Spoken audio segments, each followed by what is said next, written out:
দুই ম্যাচে শতভাগ হেরে টেবিলের তলানিতে পেশোয়ার জালমি।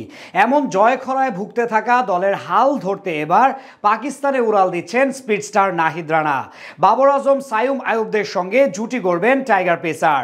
তাকে নিয়ে সাজানো হচ্ছে পরিকল্পনা। সব মিলিয়ে নিজেদের ছন্দে ফিরতে নাহিদ রানাকে নিয়ে কেমন হবে পেশোয়ার জালমির একাদশ, সেটাই জানবো রিপোর্টে। এবার পাকিস্তান সুপার লিগে দল পেয়েছিলেন মোট ৩ টাইগার ক্রিকেটার, কিন্তু টুর্নামেন্ট শুরুর ৫ দিন হয়ে গেলেও এখন পর্যন্ত ম্যাচ খেলেছেন একজন। বাকি দুজন অবশ্য এখনো বাংলাদেশে ইনজুরির কারণে করাচি কিংস ছেড়ে ফিরে এসেছেন ওপেনার লিটন কুমার দাস।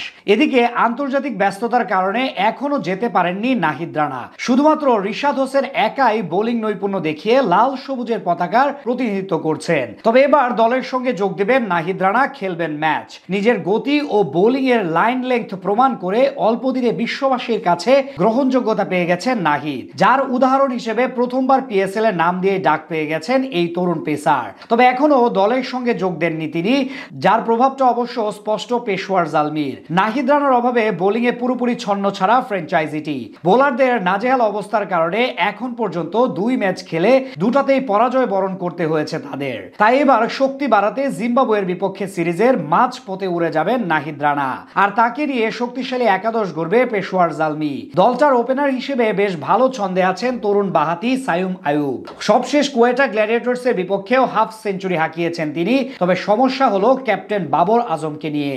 টুর্নামেন্টে এখনো নিজেকে প্রমাণ করতে পারেননি তিনি। ২ ম্যাচে তার রান সংখ্যা মাত্র ১। ৩ নম্বরে থাকতে পারেন মোহাম্মদ হারিস। এবারের আসরে তার কাছ থেকে ভালো কিছু আশা করছে ভক্তরা, কিন্তু এখন পর্যন্ত তেমন কিছুই দিতে পারেননি এই টপ অর্ডার ব্যাটসম্যান। মিডল অর্ডারে আলোচনায় আছেন ইংলিশ ব্যাটার টম কোহলার ক্যাডমোর।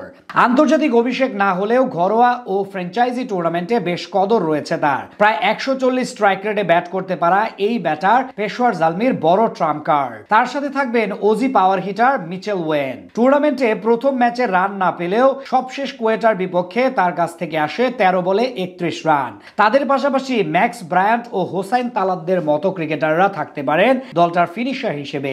নাহিদ যুক্ত হলে অবশ্য বোলিং ডিপার্টমেন্টে আসবে বেশ বড়সড় রদবদল, যেখানে বিদেশি কোটায় খেলা ক্যারিবীয় পেসার আলজারি জোসেফের কপাল পড়তে পারে সবার আগে। তার জায়গায় প্রথমবারের মতো আন্তর্জাতিক ফ্র্যাঞ্চাইজি টুর্নামেন্টে অভিষেক হতে পারে নাহিদ রানার। বর্তমানে মূলত পেশোয়ার জালমির সবচেয়ে বড় সমস্যা তাদের পেস বোলিং ইউনিট, যাদের ব্যর্থতায় টানা ২ ম্যাচে ২০০-র উপরে রান নিয়েছে প্রতিপক্ষ ব্যাটাররা। তাই নাহিদ রানার অন্তর্ভুক্তি বড় সুখবর হবে তাদের জন্য। এছাড়া একাদশে থাকবেন মোহাম্মদ আলী ও তরুণ পেসার আলী রাজা। আসরের প্রথম কয়েকটি ম্যাচ মিস করলেও জিম্বাবুয়ের বিপক্ষে সিলেট টেস্ট শেষ করেই পাকিস্তানে উড়াল দিবেন নাহিদ রানা।